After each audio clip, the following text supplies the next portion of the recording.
अस्सलाम वालेकुम, मैं माजिद बिन हुसैन। अक्सर बच्चे ये शिकायत कर रहे होते हैं कि हमने जितना पढ़ा उतने मार्क्स नहीं आए। ऐसा क्यों होता है, आज मैं आपको ये बताता हूँ। पेपर अटेम्प्ट मेथड ये क्या चीज़ है, ये आज मैं आपको सिखाऊंगा। पेपर अटेम्प्ट मेथड का मकसद होता है कि ख़ुद को पेश करना, ख़ुद को एग्ज़ामिनर के सामने इंस्पायर करना, ठीक है। क्योंकि एग्ज़ामिनर आपको नहीं जानता, तो आपकी कॉपी को देखकर ही ना उसने इंस्पायर होना है। आपको अपने आप को अच्छे से दिखाना है, पेश करना है। पेपर अटेम्प्ट मेथड उन बच्चों के लिए बिल्कुल काम नहीं आएगा जो सारा साल घूमते रहते हैं और खेलते कूदते रहते हैं और पढ़ते नहीं, और उनको लग रहा है कि ये वीडियो देख के शायद उनके कुछ मार्क्स अच्छे हो जाएंगे, वो पास हो जाएंगे। तो ऐसा बिल्कुल नहीं है, तो इसलिए अपना टाइम वेस्ट ना करें। पेपर अटेम्प्ट मेथड का पॉइंट नंबर 1 एक कहानी, एक एक्सपेरिमेंट आपको बता के समझाता हूँ। एक एक्सपेरिमेंट किया गया कि 3 बच्चे लिए गए। एक बच्चे से कहा गया कि आप ये क्वेश्चन याद करें। जब उस बच्चे ने याद किया तो बाकी जो 2 बच्चे थे उनको कहा गया कि ये बोलेगा, ये पढ़ेगा और तुम लोगों ने लिखना है। बिल्कुल ऐसा हुआ, उसने कहा और उन बाकी 2 बच्चों ने उस क्वेश्चन को लिख लिया। लिखने के बाद वो पेपर जो है लेके जाया गया एग्जामिनर के पास। उससे कहा कि सर ये काइंडली चेक करके बता दें कि किसके कितने मार्क्स हैं।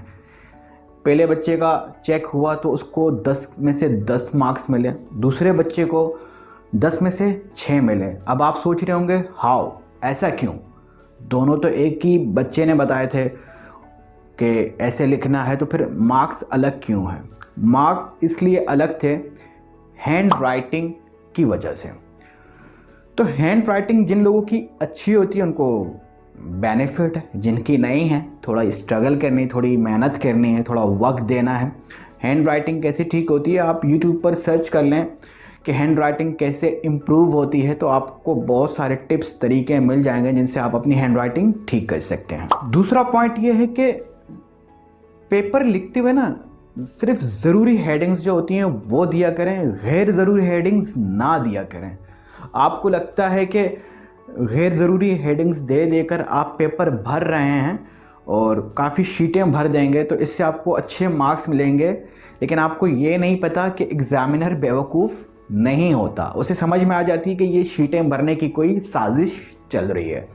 तो सिर्फ ज़रूरी हेडिंग्स दिया करें, गैर ज़रूरी हेडिंग्स ना दिया करें। तीसरी जो गलती हो रही है, लाइन छोड़ छोड़ के ना लिखें, साइडें छोड़ छोड़ कर ना लिखें, क्योंकि आप ये इसलिए कर रहे होते हैं कि ज़्यादा कॉपी भरी जाए, ज़्यादा शीटें भरी जाएं। लेकिन यहाँ सवाल वही है, एग्ज़ामिनर बेवकूफ़ नहीं होता। तो ठीक से प्रॉपर वे में जिस तरह से लिखा जाता है उस तरह लिखा करें। अगला पॉइंट यह है कि आप जब हेडिंग्स देते हैं तो अक्सर लोग लिखते हैं तो ब्लू पेन से है, लेकिन हेडिंग देने की जब बारी आती है तो वो कोई और मार्कर यूज़ करते हैं, ज़्यादातर ब्लैक करते हैं, तो गलत है। ब्लैक मार्कर यूज़ ना करें, ब्लू मार्कर यूज़ करें हेडिंग देने के लिए भी, क्योंकि ब्लैक से पेज काफ़ी आपका गंदा गंदा नज़र आता है, लेकिन ब्लू से आप जब लिखते हैं तो पेज जो है वो साफ़ नज़र आता है, थोड़ा सा अट्रैक्ट करता है। तो ब्लू मार्कर यूज़ किया करें। अगला पॉइंट यह है कि पेपर के ऊपर वो पेन यूज़ करें जो क्लियर नज़र आए, जो साफ़ नज़र आए।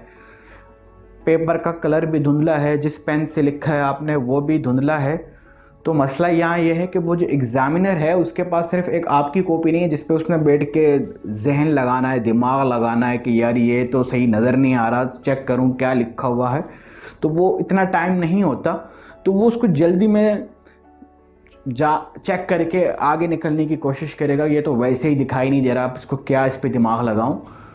ठीक है, चलते हैं नेक्स्ट पॉइंट की तरफ। अगला पॉइंट यह है कि अब आप अगर आपकी हैंड राइटिंग अच्छी है फिर तो आप किसी भी पेन से लिख लें, कोई इशू नहीं होता। लेकिन अगर आपकी हैंड राइटिंग ठीक नहीं है, एवरेज मेरी तरह है, तो आप चेक करें कि किस पेन से ना आपकी हैंड राइटिंग थोड़ी अच्छी आती है, थोड़ी साफ़ आती है।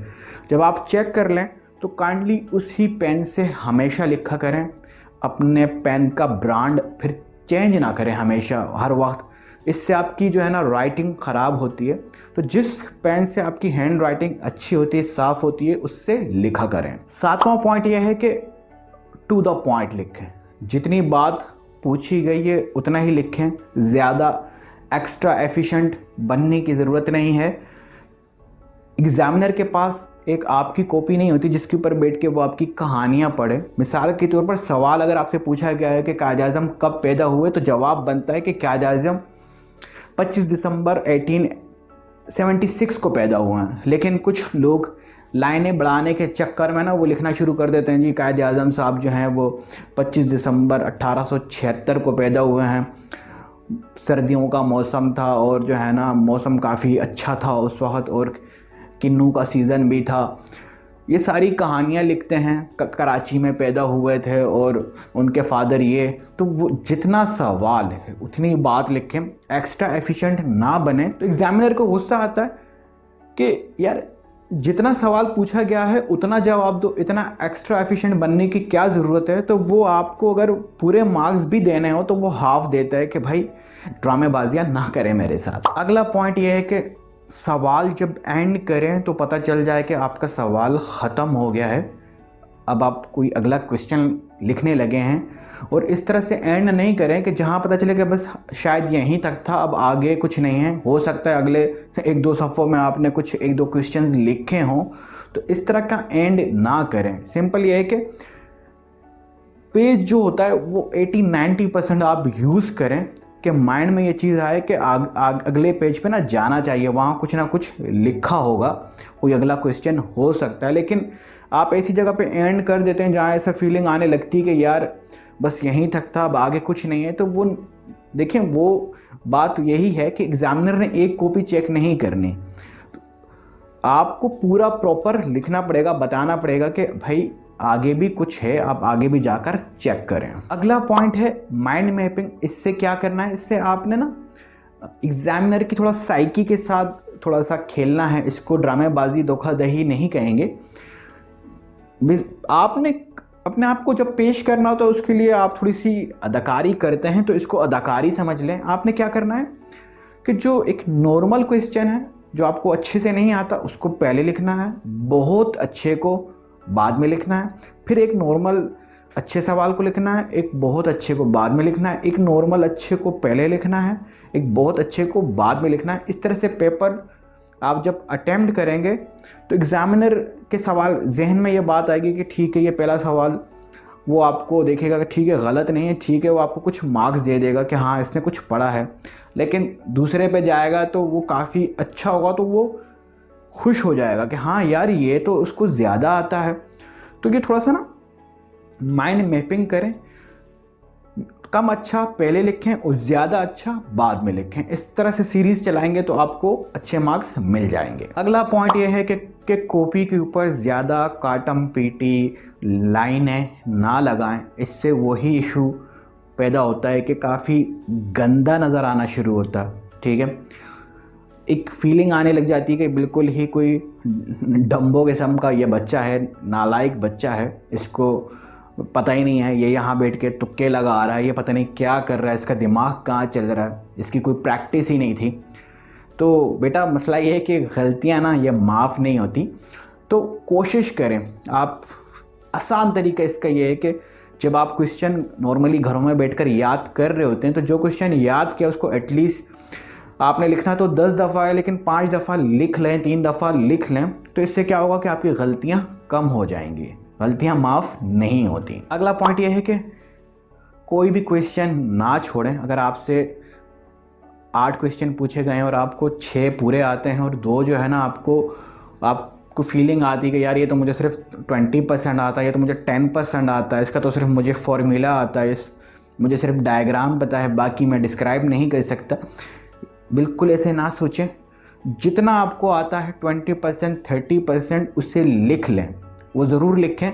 तो इससे ये माइंड में जाएगा कि यार ये बच्चा लिख रहा था, शायद पेपर टाइमिंग ख़त्म हो गई, इसे पता है, तो वो लिखेंगे तो आपको उसका कुछ ना कुछ नंबर ज़रूर मिल जाएंगे। नेक्स्ट पॉइंट ये है कि जो मैंने पॉइंट नंबर 9 बताया था कि माइंड मैपिंग करें। अगर आप माइंड मैपिंग करते हुए ना एक चीज़ जो आपकी एनर्जी बूस्ट करेगी वो क्या है कि आप पेपर जब पढ़ना शुरू करें तो उस पर लिखें ये क्वेश्चन आता है यस लिखें, ये आता है यस लिखें, ये नहीं आता नो लिखें। और जब ये आप करेंगे तो आपके अंदर एक एनर्जी बूस्ट होगी कि आपको पता चल जाएगा आपको कितने % आपको क्वेश्चंस पेपर आपको आ रहे हैं। तो उनको लिखना शुरू कर दें। इस तकलीफ़ में, इस परेशानी में नहीं जाएं कि मुझे ये 2 नहीं आ रहे, मुझे ये 3 नहीं आ रहे, इसमें नहीं जाएं। जब आप वो जो आपको आते हैं वो आप लिखना शुरू करेंगे तो एक टाइम आएगा कि आपकी एनर्जी इतनी बूस्ट हो चुकी होगी, जो 1-2 नहीं भी आते लेकिन आपको उनका कुछ थोड़ा सा कॉन्सेप्ट पता है, तो थोड़ा सा बैकग्राउंड पता है, तो आप उनको भी लिख ही लेंगे कि यार शायद कुछ इस तरह से है। तो सिंपल ये है कि पॉइंट नंबर 9 पर अगर आपको चलते हुए थोड़ा सा मुश्किल हो रहा है, आप घबरा रहे हैं, तो इसका मतलब है आपकी प्रैक्टिस कम है। या तो अपनी प्रैक्टिस बढ़ा लें, और अगर उससे नहीं हो रहा तो फिर ड्यूरिंग द एग्ज़ाम एक चीज़ माइंड में रखें कि जो क्वेश्चन आपको आ रहा है ना उसे फ़ौरन लिख लें।